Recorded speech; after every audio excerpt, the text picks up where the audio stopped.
그 안에 있는 그 하나님이 다윗에게 알려준 지혜, 그 상한 심령에 대한 메시지를 보았습니다. 이 한 가지 중요한 것은 우리 모든 분들 정말 broken hearted가 될 수 있습니다. 다시 말해서 이 세상에 사는 모든 사람들은 정말 아픈 경험들이 있고 정말 힘든 일들이 있고 이 세상을 살아가면서 자기의 막 가슴이 그렇게 아프고 찢어지는 그러한 broken hearted의 experience는 있지만 이 상한 심령은 그러한 아픔만을 말하는 게 아니라 우리 영어 성경에는 broken spirited 다시 말해서 자기의 가슴이 아프고 아픈 경험을 하고 힘들었지만 그래도 주님의 은혜를 구하며 주님의 은혜 속으로 하나님의 임재하심 속으로 정말 자신의 어떤 상황에서도 불구하고 나아오는 그러한 심령의 모습을 상한 심령이라고 말을 하겠습니다. 하지만 이런 상한 심령을 소유했다 하더라도 하나님께서 우리의 잘못을 용서해 주시고 우리의 죄를 깨끗하게 씻어 주시며 구속하여 주시고 구원하여 주시지만 그렇다고 해서 우리가 지은 죄에 대한 어떠한 컨시퀀스나 죄에 대한 대가가 사라지는 것은 아닌 것 같습니다. 물론 죄의 대가로서 예수 그리스도가 우리의 그 죄의 대가를 대신 리딤해 주시는 그러한 우리 예수 그리스도 때문에 우리가 하나님과 화평을 이룰 수 있고 또 하나님의 자녀가 되는 그러한 권세도 허락하여 주셨지만 하지만 그 죄의 어떤 컨시퀀스 우리의 행동에 의한 어떠한 컨시퀀스는 남아 있다라고 말씀을 드리고 싶습니다. 아마 오늘 성경 본문이 그러한 다윗의 죄 행동에 대한 어떤 컨시퀀스에 대한 가장 우리가 알 수 있는 그러한 모습이 아닌가 생각합니다. 나단 선지자의 그 혼냄을 받은 다윗은 회개하고 찢겨지고 상한 마음으로 하나님께 나와서 회개하고 새롭게 새로운 마음과 새롭게 창조되기를 그렇게 간절히 원하지만 그 밧세바를 통해서 얻은 그 어린아이도 죽게 되고 또한 오늘 이 성경을 보니까 이러한 말씀이 쓰여 있습니다. 12장 말씀이었죠. 12장 10절에서 보니까 이러한 말씀이 쓰여 있습니다. 너는 이렇게 나를 무시하여 햇사람 우리아의 아내를 뺏어다가 내 아내로 삼았으므로 이제부터 영영 내 집안에서 칼부림이 떠나지 않을 것이다. 이러한 어떠한 그 행동에 대한 컨시퀀스, 첫 번째 컨시퀀스가 그 집안에 칼부림이 떠나지 않을 것이다. 라는 그러한 미래에 일어날 일을 말씀해주고 있습니다. 그래서 그 압살롬이라고 하는 그 세 번째 아들이 그 큰 아들 암논을 죽이는 그러한 일이 일어나고 또 11절을 보니까 내가 너의 집안에 재앙을 일으키고 내가 보는 앞에서 내가 너의 아내들도 뺏어사 너와 가까운 사람에게 주어서 그가 대낮에 너의 아내들을 욕보이게 하겠다라고 하는 두 번째 그러한 컨시퀀스를 보여줍니다. 압살론이 그 부하들의 어드바이스를 듣고 다윗 왕이 예루살렘을 떠나서 피신했을 동안에 자기가 왕이 되었고 이제 자기가 다윗보다 더 큰 권세를 가지고 있다라고 하는 것을 이스라엘 백성들에게 보여주기 위해서 압살론은 대낮에 다윗의 첩들을 데리고 정말 그 지붕 위에서 그들을 겁탈하는 사건들이 일어납니다. 이러한 정말 아들과 아버지 사이에 그러한 일이 일어나는 것이 다윗에게 일어납니다. 그래서 우리가 볼 때 다윗은 상한 심령에 가졌지만 그리고 그렇게 하나님의 마음에 합한 자라고 하나님이 칭찬하여 주지만 그래도 우리 인생에서 어떠한 행동에 대한 컨시퀀스가 그거를 다 경험을 하고 그거를 또 그 죄를 그 죄가 아니고 그 짐을 지어야 하는 다윗의 모습을 보게 됩니다.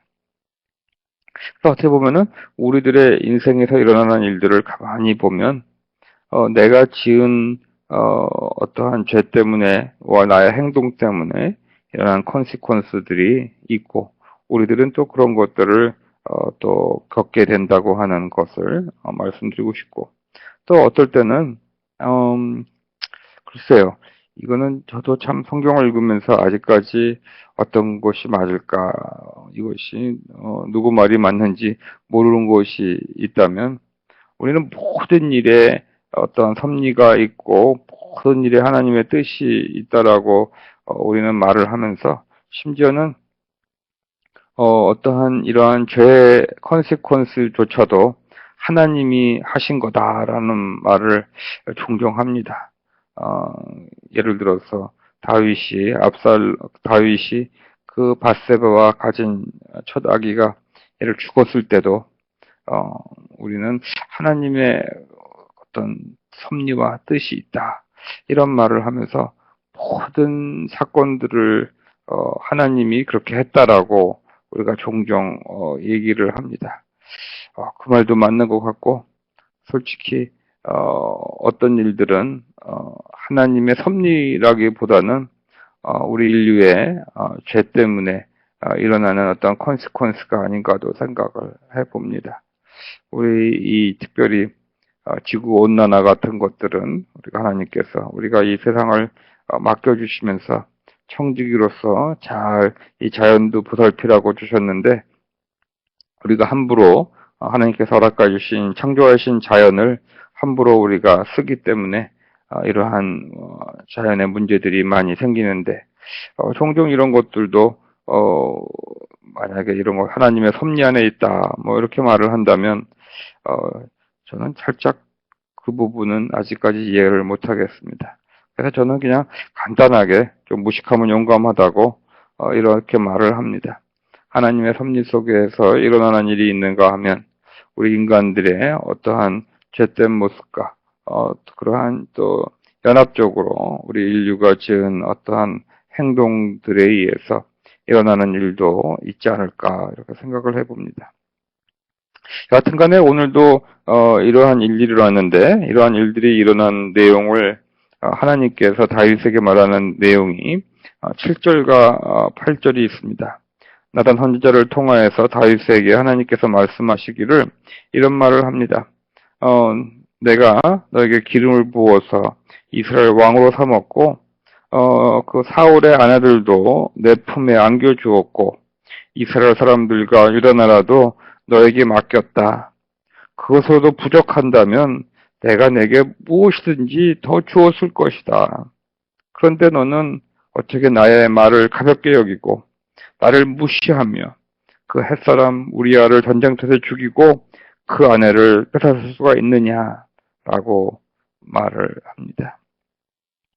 하나님께서는 다윗에게 더 원한다면 정말 더 아름다운 여인을 원한다면 아름다운 여인들 주었을 것이고 더 많은 부귀영화를 원한다면 주었을 텐데 무엇인지 부족하다면 내가 내게 더 주었을 것인데 어찌하여 너는 나를 무시하느냐라고 말을 합니다. 그래서 여기서 보니까 물론 다윗이 그 남의 아내를 겁탈한 것도 죄고 우리아의 그 장군을 죽인 것도 큰 죄지만 그 시작점은 어떻게 보면은 하나님과의 관계가 깨어진 것이 아닌가라는 생각을 합니다. 하나님의 그 관계를 하나님을 무시하고 하나님이 자기를 지금 보고 있는 것을 멀리 알고 있는데 하나님 앞에서 정말 하나님이 지금 옆에서 쳐다보고 있음을 분명히 알고 있는 다윗은 하나님을 저버렸다고 하는 것입니다. 참 과거에 믿음이 없을 때 신앙생활을 하지 않았다든가 예수 그리스도를 만나기 전에는 우리는 하나님이 우리와 함께함을 알지 못했고 그냥 죄 중에 살았을 때는 아마 편하게 죄를 짓고 살았을 것입니다. 하지만 이제는 우리 믿는 자들은 하나님이 함께하시고 또 우리의 몸은 성령께서 거하시는 또 성전이기 때문에 우리는 그걸 알면서도 죄를 지을 때는 정말 하나님을 무시하는 그러한 죄를 짓게 되는 것이 아닌가 이 아침에 생각을 해봅니다. 그래서 그 죄, 다윗의 행동에 의한 컨시퀀스로 오늘 성경을 보니까 이 압살론이 암놈을 죽이려고 죽이는 것을 준비합니다. 참 이 압살론이라고 하는 사람은 다윗의 셋째 아들이고 14장 25절을 보면은 이런 말이 있습니다. 온 이스라엘에 압살롬처럼 머리끝에서 발끝까지 흠잡을 데가 하나도 없는 미남은 없다고 칭찬이 자자했다라고 말을 합니다. 또 다윗도 압살론을 참 좋아했나 봅니다. 압살론이 그 암논을 죽이고 도망가서 있었는데 성경을 보니까 21절에 이런 일이 일어나니까 다윗 왕은 이야기를 모두 듣고서 몹시 붕괴하였다라고 말하면서도 이 압살롬을 죽이려고 하지는 않습니다. 압살롬이 도망을 가서 2해 동안 다른 곳에 머물러 있었을 때 다윗이 자기의 마음을 표현하는 마음이 13장 39절에 있습니다. 그러는 사이에 다윗 왕은 암놈을 잃었을 때 받은 충격도 서서히 가라앉았고 오히려 압살롬을 보고 싶어하는 마음이 점점 간절해졌다라고 말을 하고 있습니다. 이런 압살롬은 그렇게 세상에서 볼 때 가장 아름답고 훌륭한 미남이고 이렇게 다윗 왕의 사랑을 받는 그러한 사람이었는데 그는 자기의 누이 그 다말이 암놈 그 첫째 아들 다윗의 장자에게 겁탈을 당하고 물론 그 어머니가 다른 자식들입니다. 이 암놈이 그 압살롬의 누이 다말을 욕보이고 나서 있었을 때 이 압살롬은 어떤 사람인가 보면은 자기가 감히 암놈을 그 순간에 죽일 수가 없기 때문에 그 장자였던 암놈에게 어떻게 할 수가 없어서 22절 말씀을 보니까 압살롬은 그가 미웠으므로 하지만 암놈에게 옳다거나 그러다는 말을 전혀 하지 않고 2해 동안이나 그를 죽일 그러한 계획을 짰다라고 오늘 성경은 말을 하고 있습니다. 세상을 살다 보면 사람 중에 진짜로 이 옳고 그른 거를 말하는 사람들이 종종 있어서 좀 힘들 때가 있지만 그런 분은 그렇다고 해서 그렇게 선하지 않으신 분들은 아닌 것 같습니다. 아주 온순한 사람 같아요. 세상을 살다 보니까 어떤 사람들은 이 옳고 그른 것에 대해서 말을 안 하고 아주 그냥 가슴속에 뭐를 사무치게 갖고 있다가 그걸 행동으로 옮기는 사람들이 있습니다. 아마 압살롬이 그런 사람이었던 것 같습니다. 그는 2해 동안 계획을 짜가지고 결국은 장자 암놈을 죽입니다. 이러한 컨시퀀스, 그래서 그 다윗의 집안에 이렇게 칼부림이 항상 있습니다. 저는 오늘 이러한 칼부림이 일어나는 이러한 죄의 컨시퀀스가 일어나는 상황 속에서도 저는 하나님의 은혜를 살짝 보게 됩니다. 이 밧세바가 두 번째로 아들을 낳았는데 솔로몬을 낳게 됩니다. 장자 암놈이 있고 셋째 압살롬이 그렇게 훌륭한데 저는 이런 생각을 했어요. 과연 이 2 형제들이 살아있는 동안에 과연 이 솔로몬이 이스라엘의 왕이 될 수 있었을까라는 생각을 해봅니다.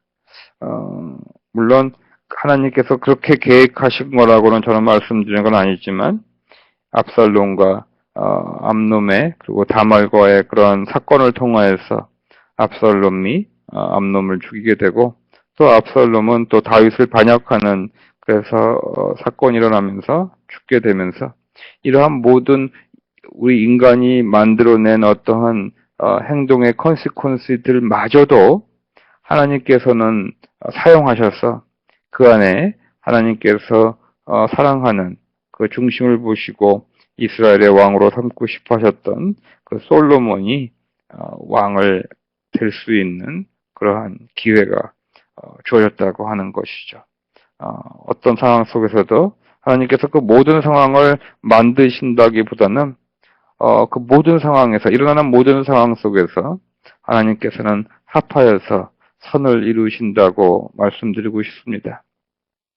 우리가 행동했던 일들의 콘시퀀스가 일어납니다.